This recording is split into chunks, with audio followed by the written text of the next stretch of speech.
So before we get into today's video, guys, I just wanted to say a massive thank you for your support on the last video I put out at the start of this week. Apologies, there's been nothing in between then and now. It's just been a crazy hectic week. I had a wedding yesterday. Work all week has been mad, so just haven't quite had a chance to get another video out. But yeah, the views, the likes, the comments, everything on the video regarding the Felipe Sandler signing was absolutely incredible. So thank you so much for that, guys. Really does mean a lot, and that's the kind of thing that I want to come back to YouTube for. It motivates me to do more City content and put more content out there in general. So thank you so much for your support on that video. Without any further ado though, let's get into today's. How's it going, everybody? Hope you're all doing really well, and welcome back today to another City Talk video that's today actually going to be split into two parts. So I'm recording this on the Sunday morning. We're going to be talking about the Jesus new contract. We're going to be talking about the fact that Joe Hart looks like he's going to be going to Burnley. And then we're going to fast forward a few hours and we're going to have a reaction to the game against Chelsea in the Community Shield, which I'm really looking forward to. So we're going to kick things off, like I say, with Jesus and Joe Hart talk, then Community Shield. If you do enjoy this video, guys, make sure to leave a big thumbs up to see more City content and, again, opinions and everything in the comment section down below. Always really interesting to hear, so let me know your thoughts in that comment section down there.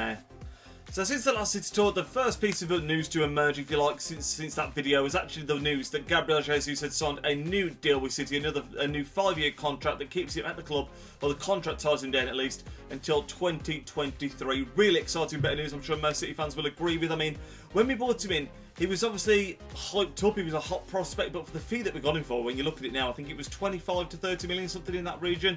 Absolute steal when you look at how his return has been for us. And I think you're looking at least triple that value right now, because he's a young striker, Brazil's first choice striker, and like I say, his goal record for us has been absolutely fantastic. He's still going to be playing second fiddle to Aguero this year, but I do think when you look at next season, you could see him really step into the forefront to becoming our #1 striker and perhaps overtaking Aguero, just because of Aguero's age, that kind of stuff, you know. But I mean, to tie him down, any player like that is always fantastic to see. A young player, big future ahead of him in the game, and see him committing his future to the club like that is always, you know, it cannot be a bad thing. So hopefully we'll see a lot more of him again this season. Since he's joined that, like I say, he's just been scoring goals so funny. Didn't have a great World Cup, it must be said, for Brazil. Got a bit of a criticism because he didn't manage to score in that World Cup campaign, but I don't think that's going to take away from him. I think he's a fantastic player, as we all know. Suits the way we play as well. Fox in the box and the way we play. We dominate the ball, getting the ball into that sort of 6-yard box to penalty spot area. He's around there all the time to poach, and you know, he might not be the scorer of great goals, but he is a great goal scorer, and I think that's something that is going to continue with him in the future. I think you're only going to see him going from strength to strength. Sorry, so delighted to see him sign that contract, and like I said, hopefully we can see him at City for a long time to come. But the next piece of news that emerged was of Joe Hart, and he's become the forgotten man at City. I mean, it's quite strange to see him leaving on a permanent move. It looks like it's going to be going to Burnley. It's just to dotting the I's and crossing the T's, as it were. It's not been announced yet, but it looks pretty much like it's a done deal. And yeah, he's been out in a couple of loan spells, not done fantastically well, but you've still got to say what a fantastic servant he's been for City. Been with us for many years now, lifting that first Premier League trophy, and he was pivotal. I mean, back when we won those first couple of Premier Leagues, he was absolutely superb in between the sticks, and it was only really when Guardiola came in with his new philosophy, his new style of passing out for the back, that Joe Hart got pushed to one side, really. And admittedly, before that as well, he had made a couple of high-profile errors. But, I mean, still been a fantastic servant for the club. Still a legend at Man City. It's a bit of a shame the way he's fizzled out, really, the way he's had to go. But hopefully he does well at Burnley. I'm sure he's going to have a blinding game when we play them in the league. That's bound to happen now, isn't it? But, yeah, can only wish Joe Hart the best. And when that deal does go through, I think it's a good piece of business for both. I mean, for all sets of people involved, really. I think 4 million... You could ask for a little bit more, but I don't think it's outrageously good business from Burnley. I think it's, like I say, it suits all parties. I think Burnley will be happy with the 4 million, City will be happy with the 4 million, and to get him gone on a permanent. Joe Hart will be happy with going on a permanent deal, so there's no more indecision about, you know, will he be coming back to City? Will he get a permanent home? He's now got that permanent home in Burnley, and I think Burnley as well will be very happy with the signing. I think Pope had a great season for them last year, of course, but he's picked up the injury, so you know, he's going to be the new #1 there, I'm sure. And when you look at Burnley, to be fair, they've got Pope, Heaton and Hart potentially there. That is some strength in depth for the goalkeepers. So, yeah, I think it's a good piece of business for everyone involved. And as I say, great servant for City, and wish him the best of luck at Burnley, except for when we play them, obviously, when I hope he has an absolutely horrendous game. But yeah, best of luck to Joe Hart at Burnley, and hopefully he'll do well there. But yeah, other than the news about Joe Hart and Gabriel Jesus' contract, it's actually been a pretty quiet week. There's not been anything major in the transfers. There's a little bit of talk about Verratti. Whether that's got any substance to it is yet to be known. It's not really been massively mentioned, but certainly a player that will be an incredible, incredible signing. I mean, Pep has said he wants one special player. Whether we'll get Verratti, whether we'll get this special player, you know, only time will tell. But yeah, other than that, it's been pretty quiet. Obviously, there's been a build-up to the Community Shield.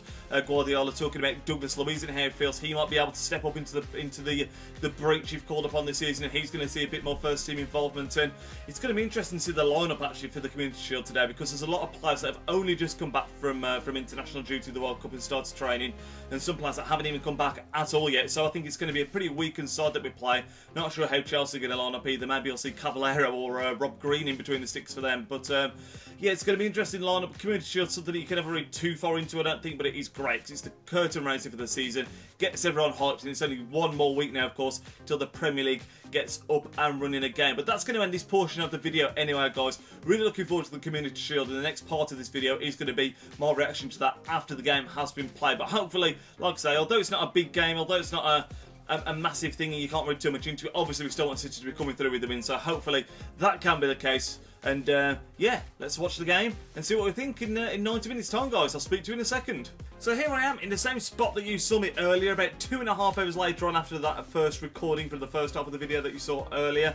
And yeah, I'm a lot hotter, a lot sweatier. It is very, very hot today, as I'm sure you will have heard the mention during the game coverage on the Community Shield. But yeah, full time, as I'm sure you're aware, was City 2, Chelsea 0. And what a great performance. I mean, I said before in the first half, I think you don't want to read too much into the Community Shield because it's like a glorified friendly. I do agree with that, but it really was the perfect performance. I mean, you look at it on a basic level, we got the win, a couple of goals, a clean sheet. We could have had a few more goals, but clean sheet, 2-0, you know, great performance. I think when you look at it on a deeper level, some of the players that were coming in that were new or young really seemed to just slot in so well. I mean, if we're highlighting individual performances, I thought Bernardo Silva in midfield was absolutely sensational. Morris looked pretty comfortable within the system, not the best performance you've ever seen him put in there, and I'm sure that will come over time, but still looked very, very comfortable. And then, I mean, a curveball towards the end, Company comes on, Stone stays on the pitch and goes into central midfield. There's a lot of people saying we need another central midfielder.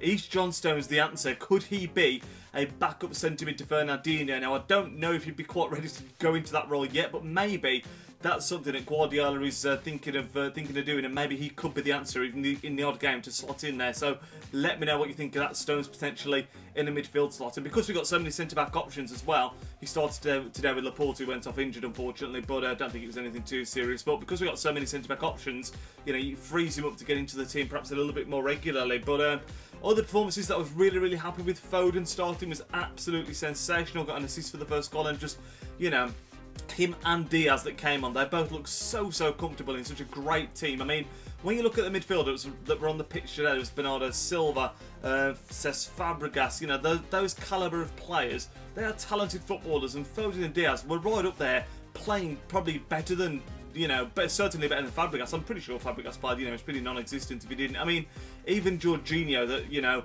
we were after him, Chelsea got him, he didn't look great today, and Foden and Diaz both did more than Jorginho did in the entire game, in my opinion. But, you know, obviously I am a bit biased there. But yeah, Foden, when he went off, also picked him a bit of a knock. Nothing too serious, I don't think. But Diaz, again, sensational. We also saw Claudio Gomez make a very much a cameo appearance. Came on literally as the full-time whistle went. But, you know, it's just great to see these players coming in. And another one, Benjamin Mendy was absolutely great. He's going to be like a new signing this season. You know, last year we bought him in, looked great at the start of the season. Got that horrendous injury, obviously missed the entire year. But, you know, you're looking at him in the system that we're playing. It's really just going to be a case of slotting him in there, and he will be absolutely superb, hopefully. I mean, it just really looks like we're going to be picking up where we left off after today's performance. Really happy with it. I mean, again, you can't read too much into it because it's the Community Shield, but just the base seems to be there, the levels are there. And when you consider we've still got David Silva to come back, we've still got De Bruyne to come back, Ederson to come back. I mean, Bravo made a couple of, you know, there's a couple of dodgy moments in there, so we'll be glad to have Ederson back in goal, but it really was just a superb performance on all fronts. I'd love to hear what you thought of it in the comment section down below as well, and comments on anything that I've mentioned in this video. But yeah, that is going to end it off. This is probably the first official, really, Season 2 City Talk video. We're going to be having these at least once a week now, reviewing every game that City play, so hopefully you guys will be enjoying that. But again, if you did enjoy the video, leave a big thumbs up, leave your thoughts in the comment section down below. Have a great rest of your weekend, guys, and I will speak to you all next time. Nidge out.